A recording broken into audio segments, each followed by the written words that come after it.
मंगलमय मंगल करण वीतराग विज्ञान नमो ताहि जाते भये अरहंतादि महान। करि मंगल करि हो महाग्रंथ करण को काज। जाते मिले समाज सब पावे निज पद राज।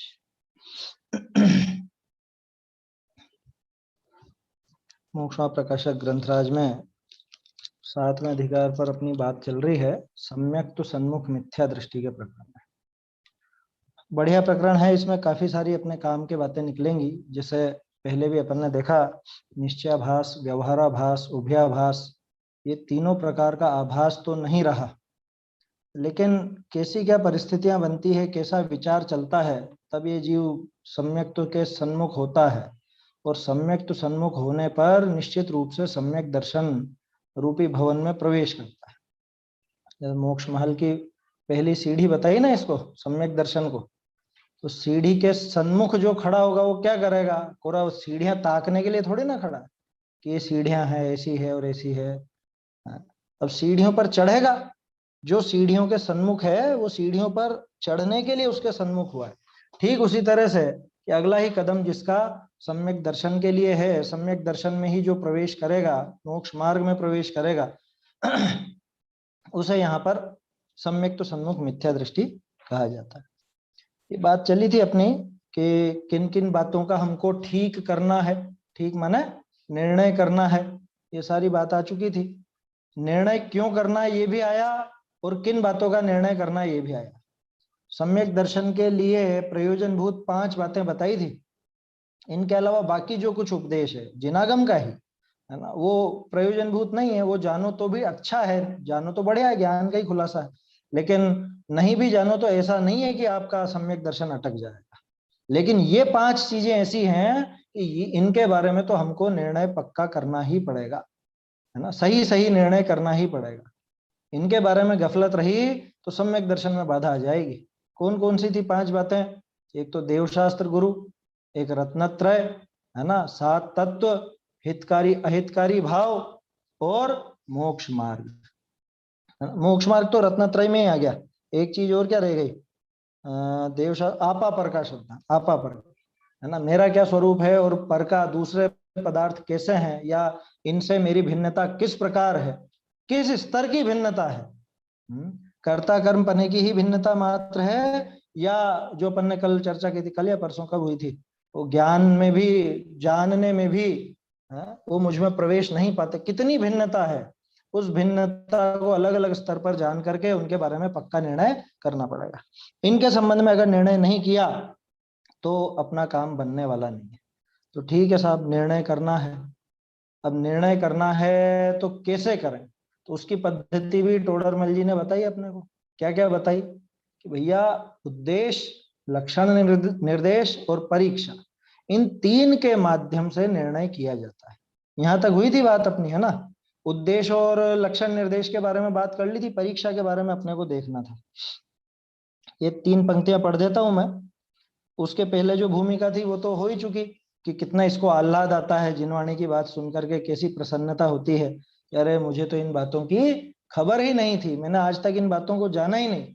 मैं तो भ्रम से पाया पर्याय विषय ही तन्मय भया, प्राप्त पर्याय में ही तन्मय होता रहा।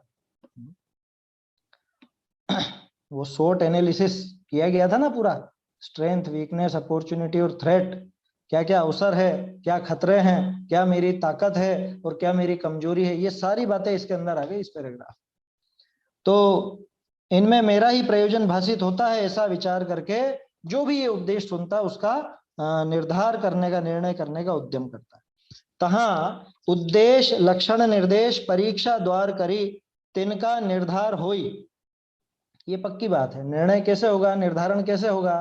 कि उद्देश्य, लक्षण, निर्देश और परीक्षा, इन 3 के द्वारा ये निर्धार होता है। ताते पहले तो तिनके नाम सीखे। सबसे पहला काम नाम सीखने का, जो कि हम सब सीख चुके हैं, है ना। अब उद्देश्य की तो आवश्यकता नहीं रही। ये चीजें खूब अपन जान चुके हैं, आत्मा, परमात्मा, बहिरात्मा, अंतरात्मा है, और तो और आत्मा और अनात्मा, 7 तत्व, 9 पदार्थ, पंचास्तिकाय, 6 द्रव्य इत्यादि सारी तो बातें सीख चुके हैं। एक्स्ट्रा भी बहुत कुछ सीख चुके हैं। आजकल तो बच्चों को बचपन से याद करा देते हैं ना, याद कराने की होड़ बहुत चलती है। 47 शक्तियों के नाम याद हैं बच्चों को, नयों के नाम याद हैं, कैसे कैसे नए हैं, किस किस तरह से उनका प्रयोग किया जाता है, ये सब रटा लिया जाता है। ठीक है, अच्छी बात है, प्रयोजनभूत बातें सबसे पहले सिखाने की है। लेकिन अपन ने कई बार बात की है इस बारे में, सबसे पहले बच्चों को क्या सिखाना, कि जो आप मरते समय उनसे सुनना चाहते हो, जो कोई और आकर के संबोधे या न संबोधे, आपके बच्चे आपको आकर के संबोध देवें, इतनी चीज सबसे पहले सिखा देनी, सबसे पहले, पहले में पहले, है ना। आत्मा की बात सबसे पहले सिखानी, द्रव्य गुण पर्याय की बात सबसे पहले सिखानी, भेद विज्ञान की बात सबसे पहले सिखानी। बाकी चीजें होती रहेंगी, ठीक है, बाकी भी अच्छी है, कोई मना नहीं उनकी, लेकिन बाकी चीजें होती रहेंगी जिससे आप मरते समय तत्व विचार चला सको, आप मरते समय भेद विज्ञान जगा सको कि अरे मैं कहाँ गाफिल हो रहा हूँ, मैं कहाँ परेशान हो रहा हूँ, ये जरा सी पीड़ा में, ये तो मैं हूं ही नहीं, इनका तो मुझ में प्रवेश ही नहीं है, मैं तो अपने वज्र किले में बैठा हुआ हूँ, बिल्कुल ज्ञान के वज्र किले, है ना। तो इतनी बातें बचपन से वो सिखा दी जाए बच्चों को, तो कम से कम वो थोड़ा अपने को धर्म की बात तो सुना सकेंगे, उस टाइम जो आकुलता होती है वो आकुलता तो दूर कर सकेंगे। मोक्ष मार्ग प्रकाशक की बोल रहे तो क्या है? क्या? मोक्ष मार्ग प्रकाशक सुना है? हाँ बच्चों से ये बोल रहे हैं कि कभी ऐसी स्थिति खराब हो तो मोक्ष हाँ मार्ग प्रकाशक सुना है, पहले पेज, पहले नंबर से, अध्याय से ही। हाँ हाँ, सुन सकते हैं आप। देखो इसमें एक चीज ऐसा है, यूं समझना। कोई रुचि का ज्यादा है। क्या? आवाज नहीं आ रही आपकी। हेलो, हाँ आवाज नहीं आ रही? अभी आ रही है, अभी आ रही है।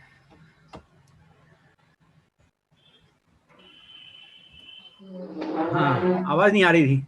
बोलिए ना, अभी बोलिए। रुचिकर है, रुचिकर। हाँ रुचिकर है, वो अच्छी बात है। मोक्ष मार्ग प्रकाशक जो है ना, वो अपने को ये सिखाता है कि कौन सी बात को किस तरह से समझना। अब समझ चुके हो ना, तो किस बात को समझने के लिए कह रहे थे, वो चीज मोक्ष मार्ग प्रकाशक में से आप कुछ खास बिंदु निकाल लीजिए, है ना, जिसमें अपने, जैसे वो है अनादि निधन वस्तुएं भिन्न भिन्न है, स्वयं अपने अपने में परिणमित होती हैं, कोई किसी का कर्ता धर्ता नहीं है, कोई किसी के अधीन परिणमित नहीं होती, कोई किसी के परिणमन कराने से परिणमित नहीं होती, ऐसी बात है। क्या प्रसिद्ध ज्ञानादि गुणों का धारी है, असंख्य असंख्य प्रदेशों का ज्ञानादि, ये प्रसिद्ध ज्ञानादि गुणों का धारी, असंख्यात प्रदेशी, अमूर्तिक वस्तु, ऐसा ऐसा मैं, ऐसी बहुत सी पंक्तियां आपको मिल जाएंगी इसमें। तो आप उनको छांट करके और निकाल के रखिए, और अपने विशेष चिंतन के समय के लिए उसको बचा के रखिए, है ना, वो चीज है। बाकी मोक्ष प्रकाशक जो है ना, ये तो इतना उपकारी है कि कौन सी बात समय सार अगर हम पढ़ रहे हैं तो समय सार में क्या अर्थ लेना, छठी गाथा आए तो क्या समझना, 17वीं 18वीं आए तो क्या समझना, कर्ता कर्म अधिकार में रागादि को जीव का कर्ता, रागादि का कर्ता जीव को कहा तो क्यों कहा, या रागादि का कर्ता पुद्गल को कहा तो क्यों कहा, प्रवचन सार जी की 80वीं गाथा या पंचास्तिकाय जी की 170वीं गाथा है, ये सब चीजों का मर्म है, ये सब चीजों का सार टोडरमल जी ने दिया है, इनका भाव यहाँ टोडरमल जी ने बताया है मोक्ष प्रकाशक में। तो इसका तो हमको किस तरह से समझना, ये चीज अपन इससे सीखते हैं, है ना। आखिरी टाइम पे सुनने के लिए तो इसमें जो सारभूत बातें टोडरमल जी ने जो आत्मा के संबंध में लिखी, वो चीजें आप पकड़ी, पूरा आप आखिरी टाइम को 5वां अधिकार सुनाने लग जाएंगे आपको आखिरी टाइम पर, तो क्या काम होगा। है ना बात समझ में, तो वो छटनी तो अपने को करनी पड़ेगी। ऐसी चीजें हैं जैसे योग सार है, योग सार में आत्मा ही आत्मा की बात है, भेद विज्ञान की बात है, इस तरह की चीजें हैं। कुछ पद हैं, अपने कवियों के पद हैं, जिसमें अपने आत्मा का स्वरूप ही बताया गया है। क्या? तू ही एक और नहीं दूजो, तीन लोक का सेहरा, है लागा आत्म राम सो नेहरा। बहुत सी चीजें हैं ऐसी, बहुत सी चीजें। हाँ बहुत सी कविताएं भी इस तरह की आप देख सकते हैं, है ना। बार बार अपन कई बार गुनगुनाते रहते हैं, बाबूजी की पंक्तियां हैं, वो आत्मा का अपने स्वयं का एक तरह से उल्लास बढ़ाने वाली, भेद विज्ञान को दर्शाने वाली ऐसी पंक्तियां आप देख सकते हैं। ठीक है, तो ये सारी चीजें हमको समझनी है। अब इनमें क्या करना है कि सबसे पहले तो उद्देश्य, इसलिए सबसे पहले नाम सीख लेना, आत्मा का नाम ही नहीं सीखूंगा तो आत्मा कैसा है, क्या है, कितना है, किससे भिन्न है, किससे अभिन्न है, ये चीजें कहां से सीखूंगा? सबसे पहले वो नाम तो जानू, आत्मा, आत्मा नाम की कोई चीज है। फिर उसके बाद बहुरी तिनके लक्षण जाने, उसके बाद उनके लक्षणों को भी जाने, क्योंकि लक्षण जानने बिना उसकी पहचान कैसे होगी कि है आत्मा है, कैसा है ये तो बता। अभी एक क्या कहें, अब देखो ऐसे भी रिश्तेदार हैं कुछ सीधे साधे ऐसे भोले, क्या उनसे कहा कि भाई स्वाध्याय करो या चिंतन करो, धर्म की बात करो, तो वो कहे नहीं हम तो ये कर लेते हैं, बस पाठ कर लेते हैं, ये कर लेते हैं, वो कर लेते हैं। कि अच्छा पाठ में क्या आया, क्या बोलते हो? कि उनको नमस्कार, अरहंतों को नमस्कार, सब सिद्धों को नमस्कार, जो यहाँ से मोक्ष गए उन सिद्धों को नमस्कार। अब उनसे पूछा कि सिद्धों के शरीर का रंग कैसा है पता है? कि नहीं, रंग तो नहीं मालूम उनके शरीर का। है? किनका? सिद्धों का। सिद्धों के शरीर का रंग तो नहीं मालूम साहब। मतलब अब सोचो, इतने इतने भोले जीव हैं, ऐसे भोले जीव हैं, क्या इनको नमस्कार करना, उनको नमस्कार, ये मालूम ही नहीं है कि सिद्धों के शरीर भी होता है कि नहीं, कि सिद्धों के शरीर का रंग कहां से आया है? बस पाठ करना है हमको, तो पाठ कर लिया, छुट्टी, पढ़ लिया, भक्त अमर जी का पाठ कर लिया। एक वो क्या बताया था, सुबह सुबह पढ़ने का ये पाठ बताया है गुरुजी ने, वो पढ़ लेते हैं, और पता नहीं क्या क्या पढ़ लेते हैं। पाठ करना, पाठ करना, पाठ करना, हो गया काम।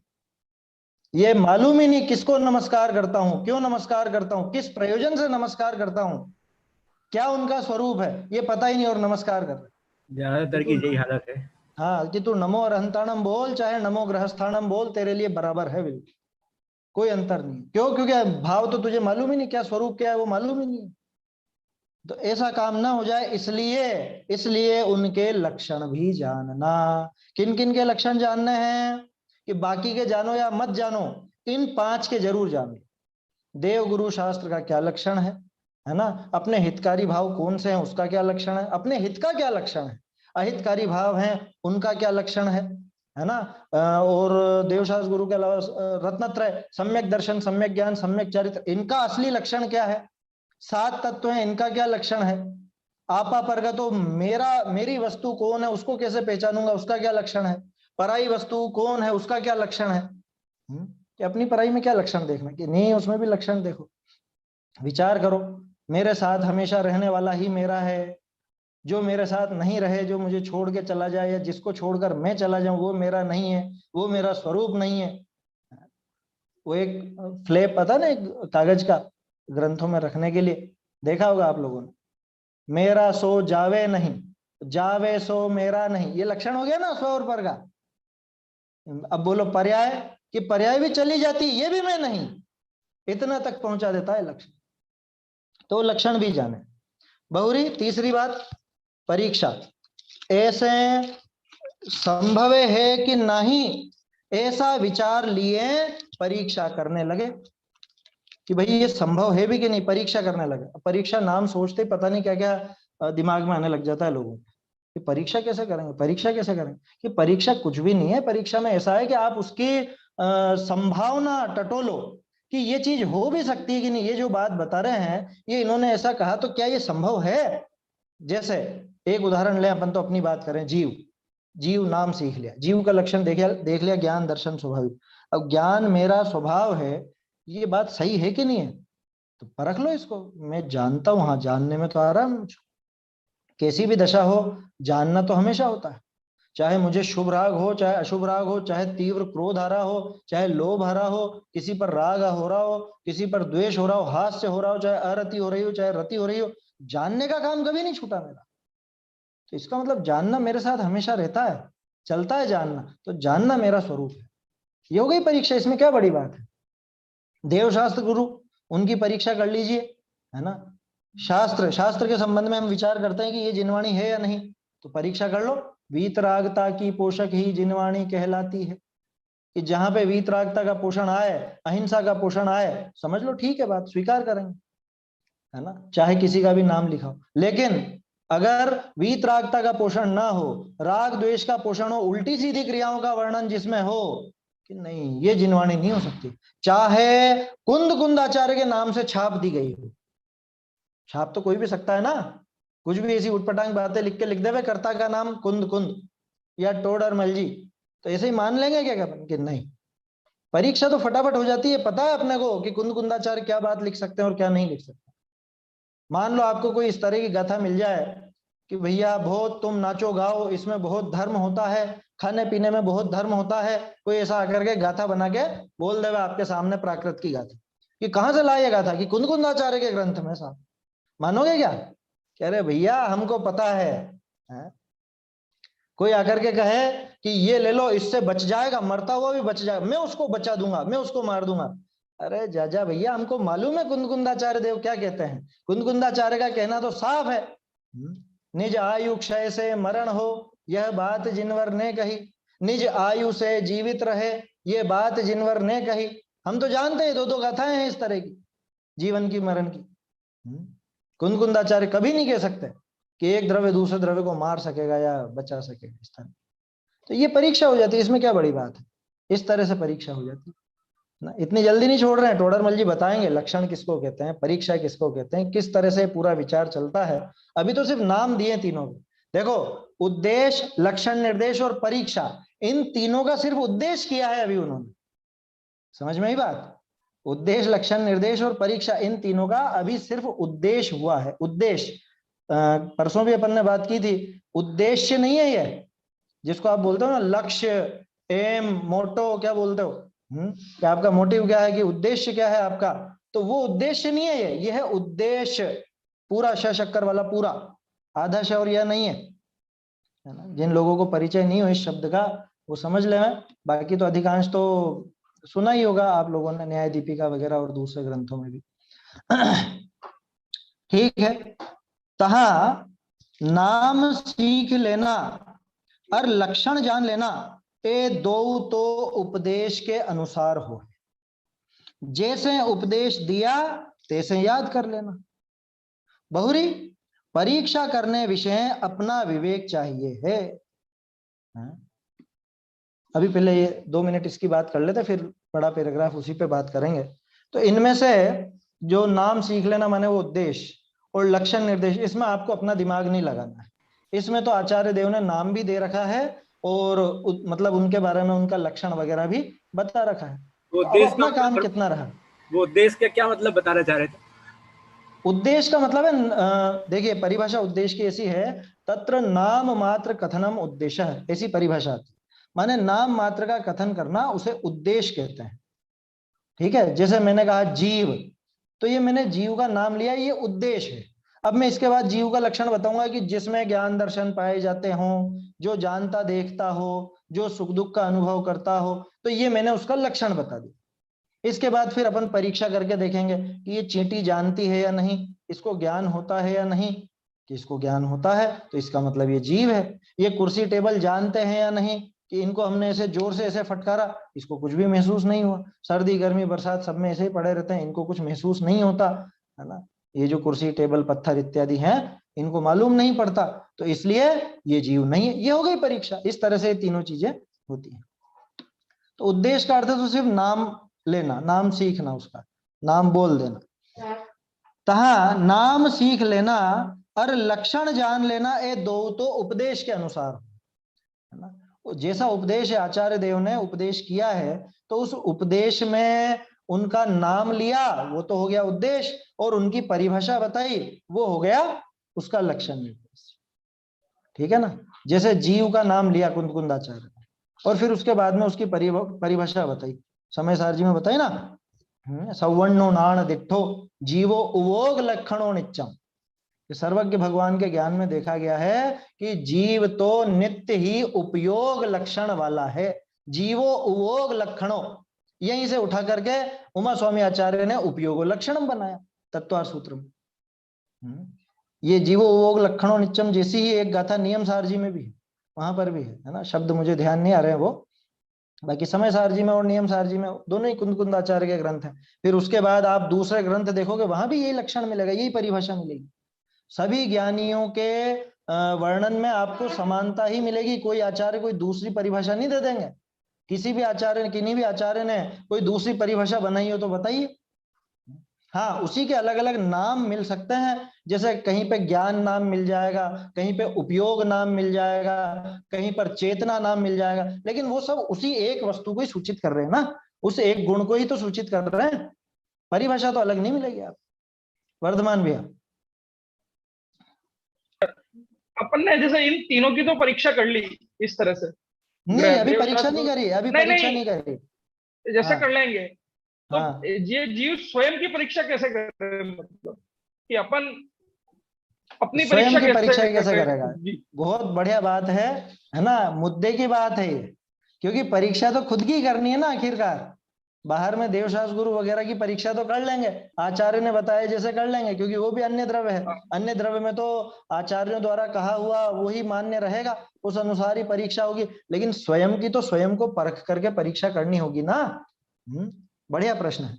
अभी थोड़ी देर पहले अपन बात कर रहे थे ना, अपन विचार करके देखो कि अरे मुझे गुस्सा बहुत आता है, तो गुस्सा मेरा स्वभाव है, फिर तो मैं ऐसा सोचूं। अब फिर मैं एकांत में बैठ करके विचार करता हूं कि हमेशा तो गुस्से में नहीं रहता मैं। अगर गुस्सा मेरा स्वभाव हो, गुस्सा मेरा स्वरूप हो, तो हमेशा होना चाहिए। और ये कम बढ़ भी तो होती रहती है इसमें, कभी तेज हो जाता है गुस्सा, कभी कम हो जाता है। और ऐसा नहीं है कि हमेशा गुस्से में रहता हूँ, कभी हंसता खिलखिलाता भी हूँ, कभी जैसे घर में बच्चे हैं तो बच्चों को प्रेम भी करता हूँ, कभी और कुछ दूसरा विचार हो तो वो भी आता है। तो इसका मतलब गुस्सा मेरा स्वभाव नहीं है, ये परीक्षा हो गई, है ना। अपनी परीक्षा कैसे करेंगे इसका तो मैंने ये संक्षेप में जवाब दिया। अभी अगले पैराग्राफ में आपको पूरी डिटेल मिलेगी इसकी, किस तरह से वो विचार चलता है, कैसे परीक्षा होती है, वो सारी डिटेल मिलेगी, है ना। तो अभी रुकते हैं अपन वो पैराग्राफ देख करके फिर और विचार करते हैं इस पर। पहले तो ये समझ लेना है कि नाम सीख लेना और लक्षण जान लेना, ये दोनों तो उपदेश के अनुसार होते हैं, क्योंकि इसमें आपका कोई दिमाग लगाने की जरूरत नहीं है। आचार्य देव ने जो लक्षण बताया है उस लक्षण को आप स्वीकार करो, तो ऐसे ही स्वीकार कर लेना हो गया काम। कि नहीं, ऐसे ही स्वीकार नहीं करना है, स्वीकार तो उसी को करना है लेकिन परीक्षा पूर्वक करना है। लिखा ना आचार्य देव ने तो, यदि दायज्य प्रमाणम चुक्केज्य छलम न घेतव्यम, कि अगर मैं दिखलाता हूं तुझको आत्मा का स्वरूप तो तू उसको प्रमाणित करना, है ना, अपने निज वैभव से। मैं अपने निज वैभव से तुझे वो आत्मा दिखाऊंगा और तू अपने निज वैभव से उसको परीक्षा करके स्वीकार करना, उसको प्रमाणित करना। कुंद कुंद आचार्य ने समय सार जी के प्रारंभ में ही हमसे कह दिया कि भैया परीक्षा करके ही स्वीकार करना। समंत भद्राचार्य ने तो आप्त की परीक्षा करी, आप्त की मीमांसा करी, है ना। आप्त परीक्षा तो विद्यानंद स्वामी का है, आप्त मीमांसा सबसे पहले तो समंत भद्राचार्य ने करी ना। और बोलो सबसे पहला स्तोत्र है वो, सबसे पहली स्तुति, और हम उसको स्तुति मानने को तैयार नहीं। हमारे दिमाग में तो सिर्फ एक भक्तामर स्तोत्र का ही नशा छाया हुआ है ना। मैं उसकी बुराई नहीं कर रहा हूं, ध्यान रखना। मैं तो ये कह रहा हूं लोगों को मालूम तक नहीं है कि आप्त मीमांसा एक वो स्तोत्र देवागम स्तोत्र भी है, या वो भगवान की स्तुति है, यही नहीं मालूम है। समझ में आई बात?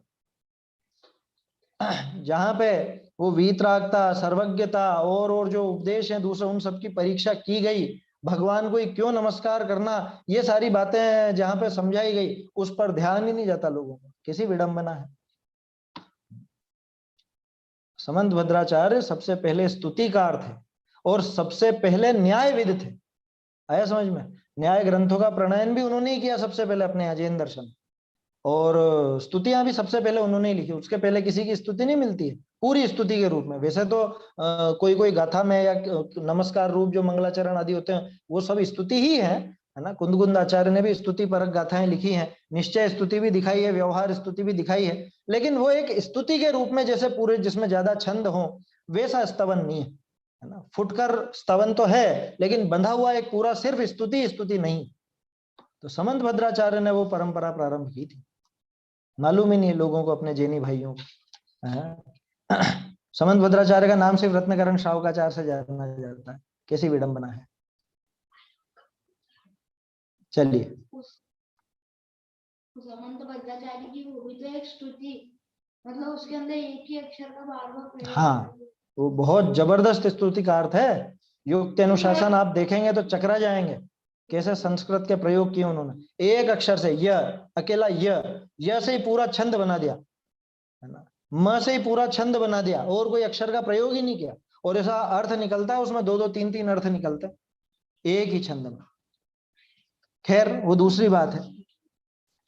क्या कह रहे हैं तहां नाम सीख लेना और लक्षण जान लेना, ए दो तो उपदेश के अनुसार हो। ये तो जैसा उपदेश है वैसा ही होगा, क्योंकि नाम जो प्रचलन में वही लेंगे, है ना, अन्य नाम नहीं लेंगे अपन। जीव को कभी अपन बीज तो नहीं बोलेंगे, जीव लिखा है तो जीव ही नाम लेंगे आत्मा के लिए।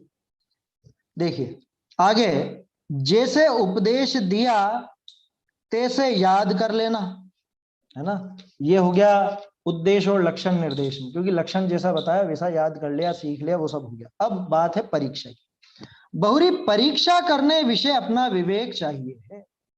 परीक्षा करने में खुद की बुद्धि चाहिए, बुद्धि लगानी पड़ेगी। यहाँ पे ऐसे प्रमादी होकर के बैठने से काम नहीं चलेगा कि नहीं हम बिल्कुल अलर्ट है, बिल्कुल अलर्ट है, अलर्ट होकर के सुनते हैं हम 30-40 साल से, 50 साल से, 60 साल से सुन रहे हैं, है ना, कहते हैं ना वो तो बिल्कुल ध्यान से सुनते हैं। अरे ध्यान से सुनना किसको कहते हैं कि खुद की बुद्धि से उसकी परीक्षा करते हैं कि नहीं करते हैं। सुन लिया बैठे बैठे, ऊंगे भी नहीं, सोए भी नहीं, अच्छे से सुना है, लेकिन परीक्षा करी नहीं है, तो वो ग्रहण क्या होगा ये बताओ।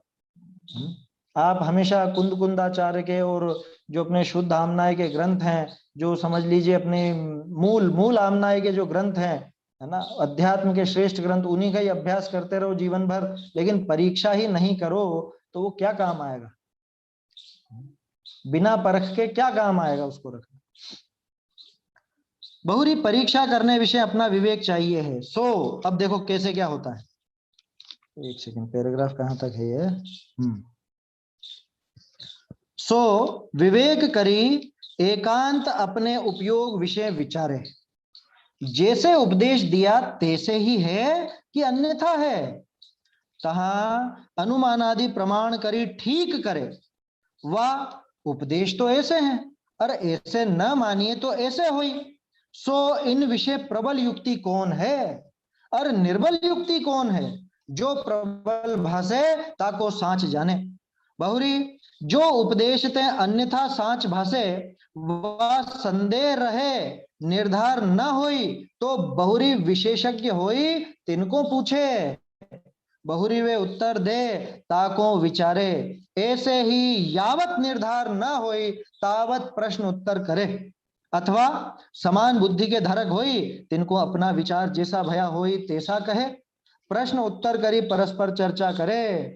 बहुरी जो प्रश्नोत्तर विषय निरूपण भया होई ताको एकांत विषय विचारे। या ही प्रकार अपने अंतरंग विषय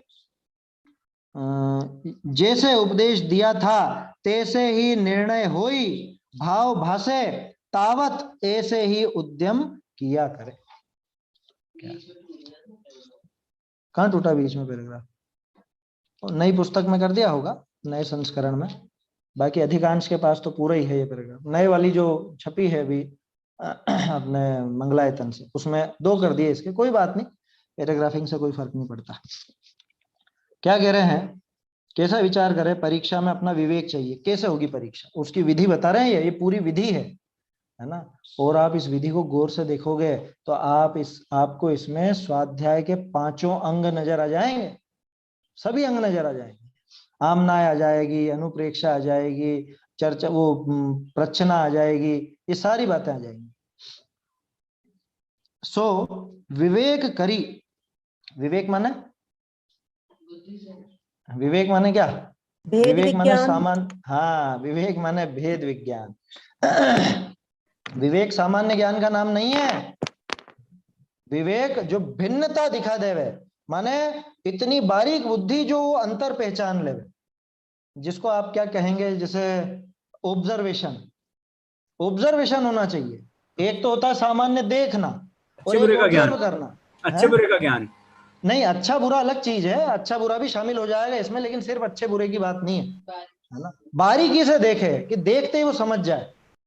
जैसे मान लो मैंने ऊपर खड़े होकर के नीचे देखा तो मुझे जमीन गीली नजर आई, देख ली मैंने जमीन गीली। अब ये तो है देखना, सामान्य देखना। ऑब्जर्वेशन कैसा होता है, अरे बारिश हुई है और पानी देख करके मैं अंदाजा लगाता हूं कि इतनी बारिश हुई है ना, वो कितनी गीली उस हिसाब से मैं अंदाजा लगा लेता हूँ इतनी बारिश हुई है। ठीक है, इसको कहते हैं ऑब्जर्वेशन। ये एक छोटा सा उदाहरण दिया मैंने, बाकी और आप आपकी बुद्धि से और भी लगा सकते हैं। तो विवेक, उसका नाम है विवेक, है ना। विविक्त आत्मा आता है ना, विविक्त, विविक्त माने भिन्न, तो विविक्त और विवेक एक ही जैसे शब्द हैं, विवेक माने वो भेद ज्ञान जिससे चल सके, उस ज्ञान को कहते हैं विवेक। सामान्य ज्ञान का नाम विवेक नहीं है। सो विवेक करी एकांत अपने उपयोग विषय, एकांत में बैठकर अपने उपयोग में, यानी कि थोड़ा उस पर चिंतन खुद चलाए अपना, शांति से बैठ करके, है ना। ये चीज नहीं होती, जबकि गजब की बात है। अभी आप बैठे हो, है ना, मैं बोल रहा हूं, आप सुन रहे हो, अथवा अपन ग्रंथ में पढ़ रहे हैं, ये पढ़ लिया, ठीक है। ऐसा ही प्रयोग अपन दिन में 3-4 बार करते हैं। कोई दिन में 2 बार स्वाध्याय करता है, कोई दिन में 3 बार स्वाध्याय करते हैं। लेकिन एकांत में बैठ करके उस पर विचार कितने लोग करते हैं? मेरा विचार है कि 100 में से, अब क्या कहें, कैसे क्या गिनती लगाएं, लेकिन 30 के अंदर अंदर मानता हूं मैं। क्या मेरा विचार यह है कि 100 लोग अगर सुनते हैं तो उनमें से 30 जने भी नहीं होंगे जो एकांत में बैठकर उस सुने हुए पर उहापोह करते हो। मेरा सोचना है, हो सकता है मैं गलत हूं, हो सकता है ज्यादा लोग विचार करते हो, लेकिन अधिकांश की स्थिति ऐसी होती है। और पहले भी अपन ने कई बार बात करी, स्वाध्याय ये नहीं है जो आप ये 2-3 बार कर लेते हो, किताब खोल करके बैठ गए या प्रवचन चला करके बैठ गए, इसका नाम स्वाध्याय नहीं है। ये तो थ्योरी है, ये थ्योरी रूप स्वाध्याय है। इसका प्रैक्टिकल तो बाकी के घंटों में होगा। मान लीजिए 3 घंटे स्वाध्याय में लगे तो बाकी के 21 घंटों में उसका प्रैक्टिकल होगा। वहां पे आपको मालूम पड़ेगा। आया समझ में? जब आपने स्वाध्याय में सुना मैं परद्रव्य का करता नहीं, है ना, मैं भोजन बनाने का करता नहीं, ये विचार तो आपको भोजन बनाते समय आएगा ना। उस समय वो विचार चला, तब चल रही है स्वाध्याय। वहां पूजन में तो आपने बोल लिया जिसके श्रृंगारों में मेरा ये महंगा जीवन घुल जाता। अब जब आईने के सामने, कांच के सामने आप खड़े होकर के स्वयं को निहारते हो, उस समय ये विचार चले, तब है वो स्वाध्याय। और सिर्फ विचार नहीं चले, वो विचार कुछ असर डालता है। उस विचार के साथ साथ ही वो राग घटता है, राग की परंपरा टूटने का क्रम बनता है। आया समझ में? ऐसा होना चाहिए, तब जाके वो स्वाध्याय है। तो एकांत अपने उपयोग विषय विचारे। क्या विचारे? कि जैसे उपदेश दिया तैसे ही है कि अन्यथा है। कह रहे तो ये तो जिनवाणी में शंका हो गई साहब। कि शंका नहीं हुई, ये अपने खुद को पक्का करने के लिए इस तरह से विचार करते हैं। भाई प्लस माइनस दोनों लगा के देखो ना, कि हम ऐसा सोचें तो क्या होगा और ऐसा सोचे तो क्या होगा, है ना। अंधभक्त नहीं बनना, अंधश्रद्धा नहीं करनी। कह रहे टोडरमल जी ने लिखा है उसमें क्या सोचना, गुरुदेव ने लिखा है उसमें क्या सोचना है, या कुंद आचार्य ने लिखा है इसमें क्या सोचने की बात है, लिखा है जो मान लो। कि नहीं, ये ऐसा नहीं हो तो मैं दूसरी तरफ से भी तो विचार करके देखूं। ध्यान रखना, आपने पढ़ा सुमेरु 1 लाख योजन का है, उसमें मत करना विचार। ये क्या कह रहे 1 लाख का नहीं हो तो ऐसा भी तो सोच सकते हैं 2 लाख का हो, 3, वहां की बात नहीं चल रही है। ये सारी बातें किस पे लगानी है? वो जो पिछले पैराग्राफ में 5 बातें अपन ने देखी, सम्यक दर्शन के लिए प्रयोजनभूत 5 बातें, नोट लगवाया था ना मैंने आपको। सम्यक दर्शन के लिए प्रयोजनभूत जो 5 बातें हैं, उन पर ये लागू करके देख, वहां ये विचार करके देखने की बात है। ये परीक्षा की विधि चल रही है। ये पहले आपको परीक्षा की परिभाषा भी बता देता हूं मैं। न्याय दीपिका ग्रंथ में परीक्षा की परिभाषा आती है, विरुद्ध नाना युक्ति प्राबल्य दौर्बल्य अवधारणाएं प्रवर्तमानो विचारो परीक्षा। क्या? विरुद्ध नाना युक्ति प्राबल्य दौर्बल्य अवधारणाएं प्रवर्तमानो विचारो परीक्षा। क्या मतलब? कि विरुद्ध नाना युक्तियां, ठीक है, एक युक्ति ऐसी है और एक युक्ति ऐसी है, दोनों अपोजिट है। जैसे एक बात अपन करें, जैसे राग आदि का कर्ता आत्मा, दूसरी युक्ति राग आदि का कर्ता आत्मा नहीं है, जिसके बारे में अपन ने कल परसों में विचार करा काफी। तो ये विचार उठा, ये 2 युक्तियां हैं। अब इनमें प्रबलता और दुर्बलता का निर्धारण करने के लिए कि कौन सी बात ज्यादा ठीक बैठती है, रागादि का कर्ता आत्मा ये बात ज्यादा ठीक बैठती है कि रागादि का कर्ता आत्मा नहीं है ये बात ज्यादा ठीक बैठती है, ऐसी इनकी प्रबलता और दुर्बलता का निर्णय करने के लिए जो विचार प्रवर्तमान हुआ उसका नाम है परीक्षा। ये तो मैंने एक उदाहरण लिया है रागादि का कर्ता आत्मा वाला, ऐसा आप किसी पे भी लगाइए। विरुद्ध नाना युक्ति, 2 अलग अलग विरुद्ध युक्तियां हैं, दोनों एक दूसरे की अपोजिट हैं। उन दोनों अपोजिट युक्तियों में से कौन सी ज्यादा प्रबल है, मतलब कौन सी तो प्रबल है और कौन सी दुर्बल है, ऐसा निर्धारण करने के लिए जो अपना विचार प्रवर्तित होता है उस विचार को कहा जाता है परीक्षा। उस विचार का नाम परीक्षा है। आपने पहले भी लिखवाया था। विरुद्ध रीति में कौन प्रबल है कौन प्रबल नहीं है ऐसा रीति नहीं, निर्णय युक्ति, करने के युक्ति, लिए। रीति नहीं लिखवाया हुआ, रीति लिखा है युक्ति, मैंने। अच्छा अच्छा ठीक है। युक्ति है वो, युक्ति है ना। युक्ति माने नोशन, आइडिया, कुछ अपने को कुछ ऐसा विचार मिला, जैसे ये विचार मिला समय सारजी में 2 गाथाएं मिली अपने को। एक गाथा में तो कहा जा रहा है कि रागादि का कर्ता आत्मा है, एक गाथा में कहा जा रहा है रागादि का कर्ता आत्मा नहीं है, पुद्गल है। ये 2 अलग अलग युक्तियां हो गई, विरुद्ध युक्ति हो गई। एक तरफ कह रहे हैं कि आत्मा शुद्ध है ना, एक तरफ कह रहे हैं कि आत्मा अभी अशुद्ध है, शुद्ध होना बाकी है। ये 2 युक्तियां मिल गई।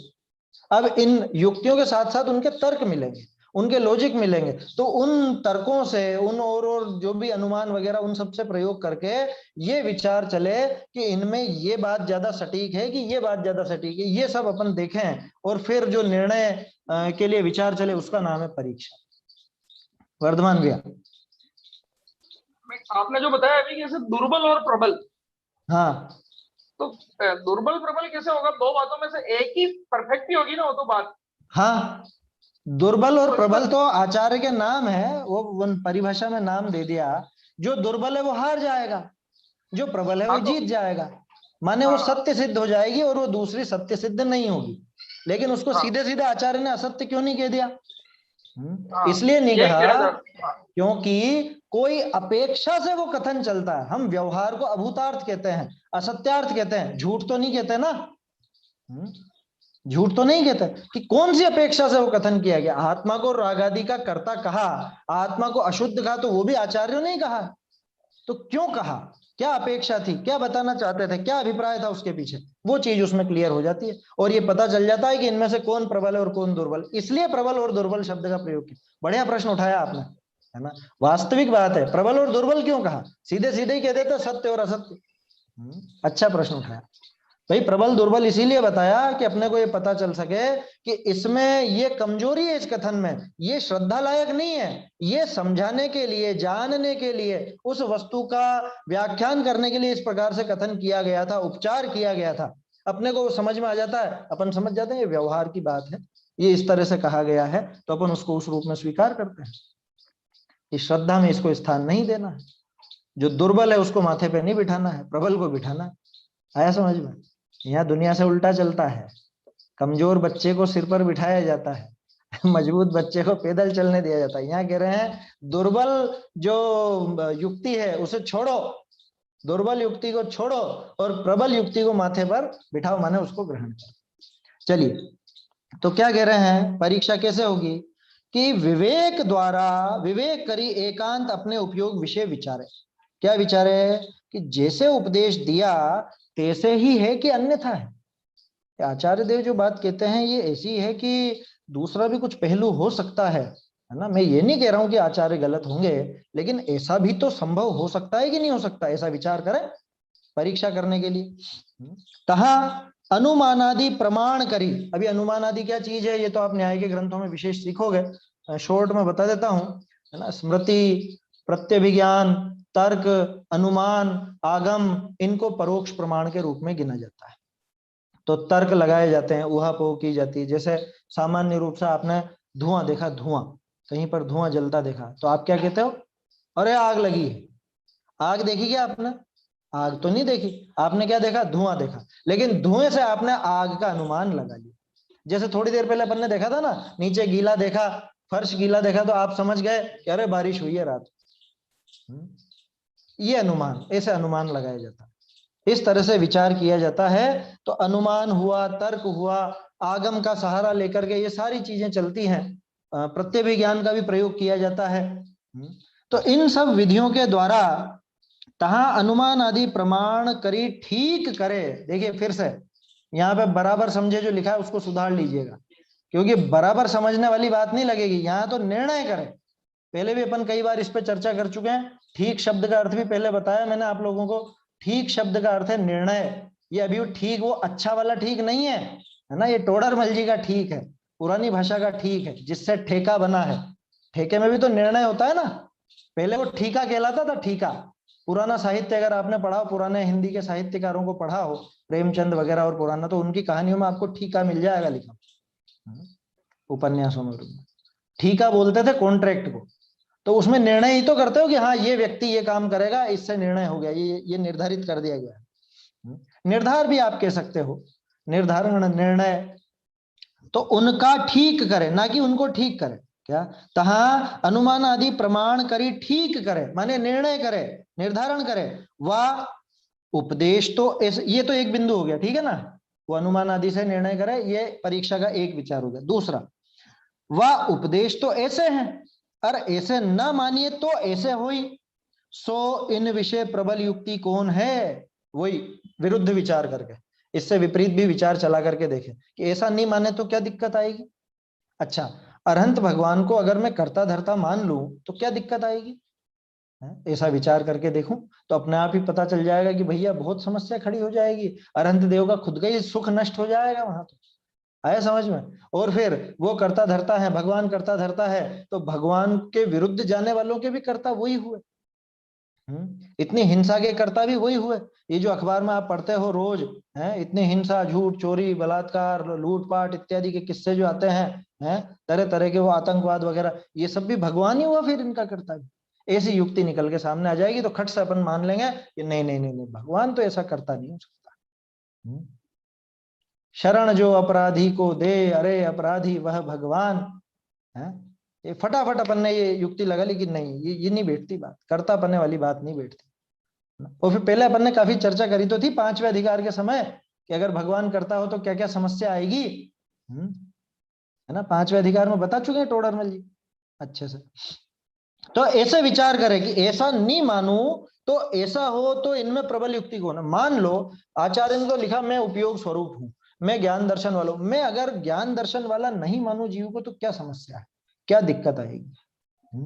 अरे फिर तो जड़ हो जाएगा ये तो एक कुर्सी टेबल जैसा हो जाएगा, ये तो ये जो भी ये फर्श पे पत्थर पड़े हैं इनके जैसा हो जाएगा। जबकि ऐसा दिखता तो है ही नहीं, ये तो स्पष्ट दिखता है ना।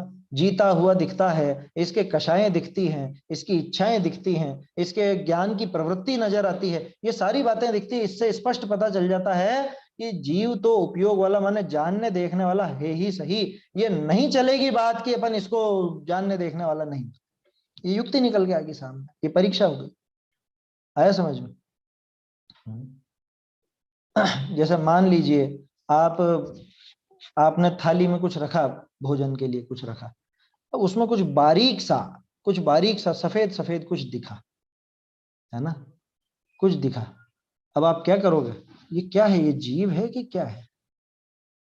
अब आपको उसमें कुछ ऐसे रेशे से नजर आएंगे तो आप समझ जाओगे अरे ये तो धागे का टुकड़ा है, ये कुछ इस तरह की बात है ना, या छिलका ही है, छिलका भी रेशेदार होता है, वो समझ जाओगे।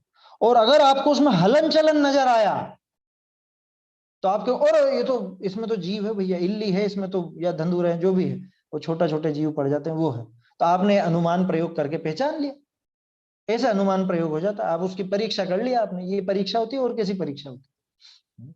ये 2-3 उदाहरण लिए हैं अपन ने, और भी आप विचार कर सकते हो अपने। देखिए क्या कहा, अगर ऐसे न मानिए तो ऐसे हुई, सो इन विषय प्रबल युक्ति कौन है और निर्बल युक्ति कौन है। देखो टोडरमल जी ने दुर्बल नहीं लिखा, टोडरमल जी ने तो निर्बल ही लिखा सीधे, कि कौन नहीं चलेगी, बिल्कुल भी किसकी बात नहीं चलेगी तो उसको स्वीकार ही नहीं करना। कौन, एक सेकेंड, निर्बल युक्ति कौन है, जो प्रबल भाषे ताको साच जाने, जो अपने को प्रबल भाषित हो, जो अपने को लगे कि हाँ इस युक्ति में दम है। दम है का मतलब ये बात सच लगती है तो उसको वो सत्य जाने, सच्ची पहचान ले, उसको श्रद्धा में बिठावे। बहुरी, जो उपदेश ते अन्यथा साच भाषे। अब ये तीसरी बात आ गई परीक्षा के समय, उपदेश से अन्यथा लगे अपने को, अगर अपने दिमाग में नहीं बैठता हो कि अरे साहब हम साफ साफ नजर आता है ये हमने ही तो किया है, हमने तो ये मकान आदि बनाए हैं, हमने तो ये सब किया, बाल बच्चों को पाल पोस के बड़ा किया, मैं दुकान नहीं खोलूं तो कैसे पैसा आवे, मैं व्यापार नहीं करूं तो कैसे रुपए आएंगे, कैसे क्या होगा, मैं नौकरी नहीं करूंगा, काम धंधा नहीं करूंगा तो किस तरह से चलेगा घर। नहीं नहीं साहब, कुछ तो देखो, हम करते तो हैं, ऐसा विरुद्ध भाषित हो रहा है। शास्त्रों में तो लिखा है कि जीव कुछ भी करने धरने वाला नहीं है बाहर का, है ना। बाह्य जो भी कुछ होता है वो मेरे में नहीं है, जो कुछ बाहर है सब पर है, तो कर्माधीन विनाशी है। नहीं साहब, जमती नहीं है बात। जब ऐसा निर्धार नहीं हो रहा हो तो क्या करें, क्या कह रहे हैं देखो, जो उपदेश थे अन्यथा साच भाषे, वह संदेह रहे निर्धार न होई। संदेह बना हुआ है कि ऐसा है कि ऐसा, ये है भी कि नहीं बात, ये लिख दी आचार्य ने लेकिन गले नहीं उतरती, क्या चक्कर है? निर्धार नहीं हो तो क्या करे? तो बहुरी विशेषज्ञ होई तिनको पूछे, जो विशेष ज्ञाता हो उनसे पूछे। जैसे अपने युग में गुरुदेव थे, उनसे पूछे। अब उनसे कहाँ पूछे कि वो तो गए साहब, कह रहे गए तो उन्होंने बहुत सारे समाधान करे, प्रश्न उठे हैं, वो सब लिखे हुए हैं, छपे हुए हैं या ऑडियो में उपलब्ध हैं, वो आप देख सकते हो। तत्व चर्चाएं, जैसे बाबूजी की तत्व चर्चाओं में बहुत कुछ खुलासा हो जाता है, तरह तरह के प्रश्न लोग बाग पूछते हैं युगल जी बाबूजी के, तो वहां उसमें खुलासा हो जाता है। इस तरह से वो मिल सकते हैं। तो जो उपलब्ध है पहले तो उन्हीं से समाधान लेने की कोशिश करें, नहीं मिले तो जो पहले के भी टटोले, कोशिश तो करे ही सही। कोशिश नहीं करता ये जी, कितने हाथ पांव मारता है। बच्चे के एडमिशन के लिए तो पूरा देश छान लेता है ये, यार कहाँ कराएं, कौन सा अच्छा स्कूल है, कहाँ व्यवस्था बैठेगी, कैसे क्या होगी। जब वहां पे इतनी कोशिश करता है तो अपने इस संदेह के निवारण के लिए भी थोड़ी सी मेहनत करे। विशेषज्ञ हो उनसे पूछे। ठीक है साहब, पूछ लिया। बहुरी वे उत्तर दे ताको विचारे, कि अब उनने जो उत्तर दिया फिर उस पर विचार चला। ऐसा नहीं कि कह दिया और मान लिया अपन ने, हो गई छुट्टी, ऐसा नहीं। किसी के भी कहने से नहीं मान लेना। कुंद आचार्य तो कह रहे हैं कि हम जो कह रहे हैं कहने से मत मान लेना। उन्होंने तो कहा तू प्रमाणित करना, हम तो बता देंगे, तू जो पूछेगा हम बताएंगे, लेकिन तू अपने दिमाग से निर्णय कर शांति से बैठ कर। देखो पहले इसने शास्त्र पढ़े, उसमें कुछ एकांत में बैठ करके विचार किया शांति से, समझ में नहीं आया तो पूछा, पूछने पर फिर जो जवाब मिला, अब उस जवाब को भी शांति से बैठकर विचार करें। क्योंकि क्या होता है, कई बार रूबरू जब अपन किसी से बात करते हैं या शंका समाधान करते हैं तो उस समय तो अपन प्रभाव में आकर के हाँ में आकर हाँ हाँ हाँ आ गया समझ में आ गया, ऐसा कर लेते हैं। या उस समय तो अपने को ऐसा लगता है कि हाँ समझ में आ गया है, लेकिन वास्तव में वो समझ में नहीं आता। वो सामने वाले की बात से प्रभावित होकर के हम वैसा मान लें, होता है अक्सर, ऐसा होता है ना। अभी जैसे मान लो आपने प्रश्न पूछा, वर्धमान भैया आपने प्रश्न पूछा और मैंने बोल दिया, तो आप यूं तो कह दोगे हाँ बताया था भैया ने, बताया, सही है सही है सही है सही है।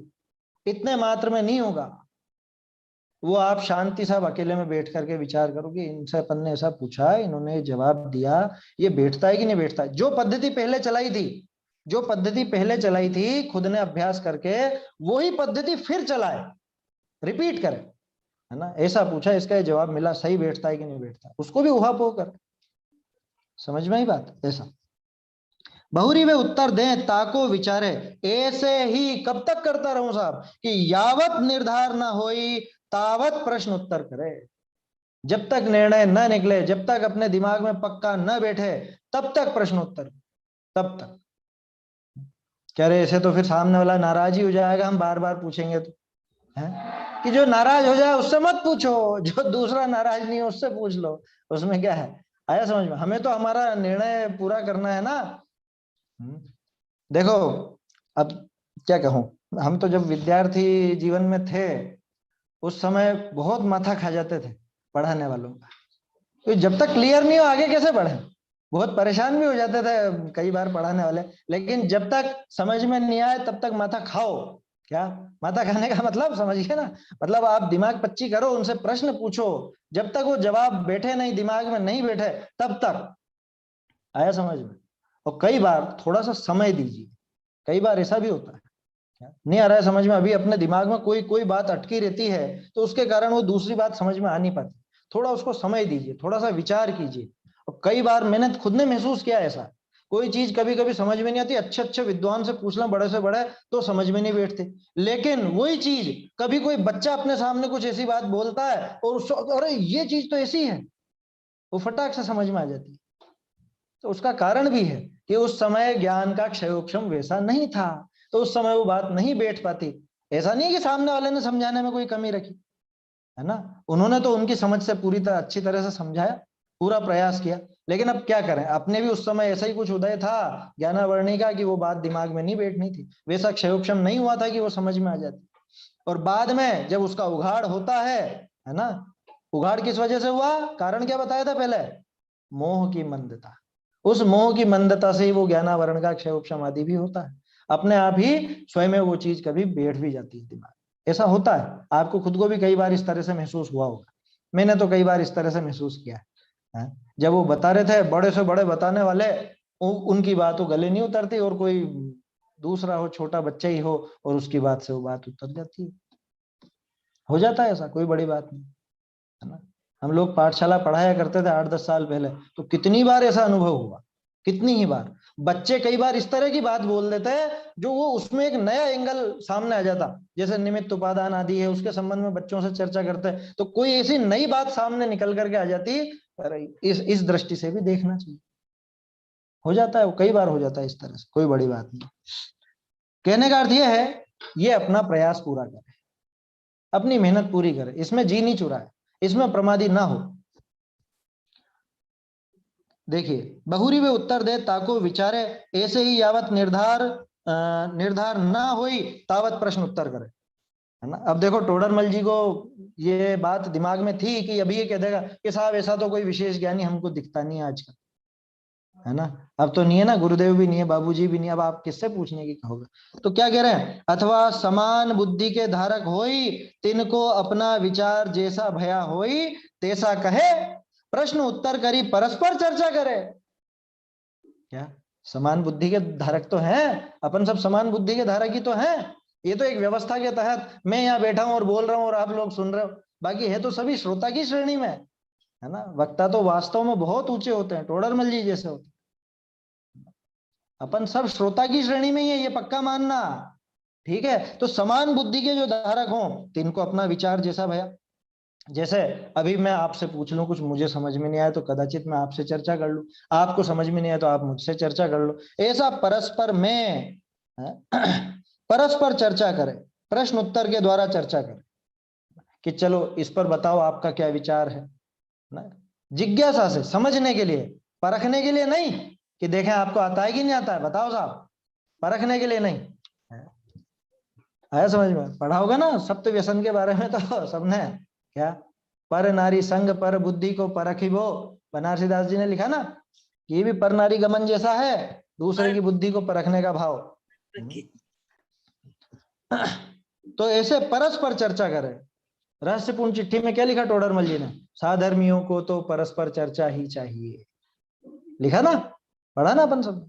तो परस्पर चर्चा करें। बहुरी जो प्रश्नोत्तर विषय, जो चर्चा विषय निरूपण भया होई, ताको एकांत विषय विचारे। लो, एकांत में विचार करने का तो हर एक में लिखा टोडरमल जी, सीधे सीधे पढ़े तो भी एकांत में विचार करें। ये अभी चर्चा हो रही है, इसका भी एकांत में विचार करें। कभी कोई प्रश्न रहा हो, किसी विद्वान से पूछा हो, तो उसका भी एकांत में विचार करें। कोई विद्वान नहीं हो, समान बुद्धि का धारक हो, साधर्मी हो, उससे जो चर्चा चली उसका भी एकांत में विचार करें। माने पद्धति तो यही है, एकांत में विचार करे, या ही प्रकार करी अपने अंतरंग विषय, अपने अंतरंग में यावत माने जब तक, ये छपने में रह गया है क्योंकि यहाँ पे गलती से कट गया था ये, तो चाहे तो लिख लीजिए, जब तक, वहां तावत लिखा होगा ना, तावत पैराग्राफ में आगे तावत लिखा होगा एक लाइन बाद, कि यावत जैसे उपदेश दिया था तैसे ही निर्णय होई, भाव भाषे तावत वैसे ही उद्यम किया करे। यहाँ संशोधन है ना, इसमें एक लिखा तो है भाव भाषित ना हो। हाँ, ये संशोधन यही बता रहा हूं, जब तक वो भाव भाषित हो ऐसा, है ना। दोनों प्रयोग चलते हैं, संस्कृत में तो इसी तरह का प्रयोग चलता था, जैसे आपने पढ़ा होगा, यावत तावत पराच्युत्वा ज्ञानम ज्ञाने प्रतिष्ठति, कि जब तक ज्ञान ज्ञान में प्रतिष्ठित हो जाए तब तक ऐसा अभ्यास करो, ऐसा लिखा आचार्य देव ने। और हम आज की भाषा में क्या बोलते हैं कि जब तक ज्ञान ज्ञान में प्रतिष्ठित न हो जाए। तो बोलो, प्रतिष्ठित होने की बात चल रही है ना, न होने की तो नहीं चल रही है। तो ये सही प्रयोग है। टोडरमल जी ने ऐसे ही लिखा था ना, नहीं लिखा था, मैं आपको इसमें दिखाता हूं, इसका फोटो मैंने रखा था, बहुत दिन हो गया आप लोगों को देखे हुए भी, ये है ना, हस्तलिखित प्रति का पेज, एक मिनट,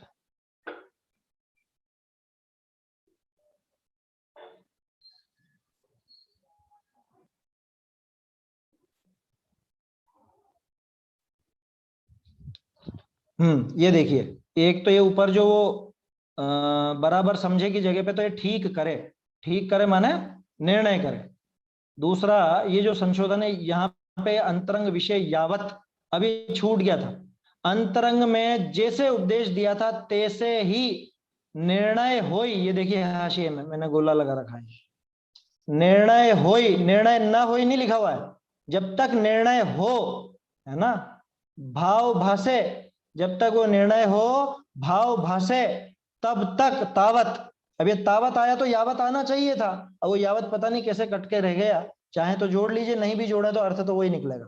तावत ऐसे ही उद्यम किया करे, जब तक अपने निर्णय में नहीं बैठे, जब तक ये निर्णय हो, है ना। अब देखो अपने बोलने में नहीं आ जाता है कि जब तक ऐसा निर्णय हो, जब तक भाव भाषित हो, तब तक ये इस तरह से अभ्यास करता है। ये यहाँ पे इसकी बात, ये परीक्षा करने की विधि बताई। अब ये जो प्रकरण अपना चलेगा लगभग 2-1 पेज तक चलेगा, 2-3 पेज तक, बहुत सुंदर प्रकरण है ना। ये बहुत अच्छे से समझने लायक है। परीक्षा कैसे करनी, हम क्या करें, कुछ ऐसी गड़बड़ आ जाए तो, छपा हुआ ऐसा मिल जाए तो क्या करें, लिखा हुआ ऐसा मिल जाए तो क्या करें, ग्रंथ ऐसा छप गया और हमारे ऐसे देखने में आ गया तो क्या करें। ये सारे प्रश्नों का हल इसमें आएगा। तो परीक्षा कैसे करनी, क्यों करनी, ये सारी बातें अब आगे आएंगी, है ना। अभी तो समय हो गया है, ये पैराग्राफ भी हो गया अपना। परीक्षा करने की विधि टोडरमल जी ने बता दी, कैसे भी हो, चाहे चर्चा करके हो चाहे पढ़ करके हो, लेकिन एकांत में विचार करना बहुत जरूरी है। इसको अपनी आदत बनाइए। क्या, एकांत में विचार करना बहुत जरूरी है। ये जो हमने अभी आधा पौन घंटा लगभग जो अपन ने किया है स्वाध्याय, ये स्वाध्याय नहीं है।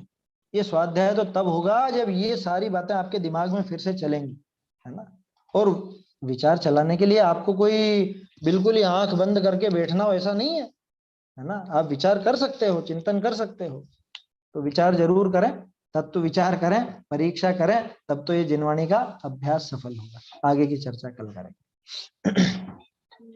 निज निधि निज में बताई यह अनंत उपकार है, इसके लिए जिन वाणी माँ को वंदना शत बार है, वंदना शत बार है। जय जिनेन्द्र। जय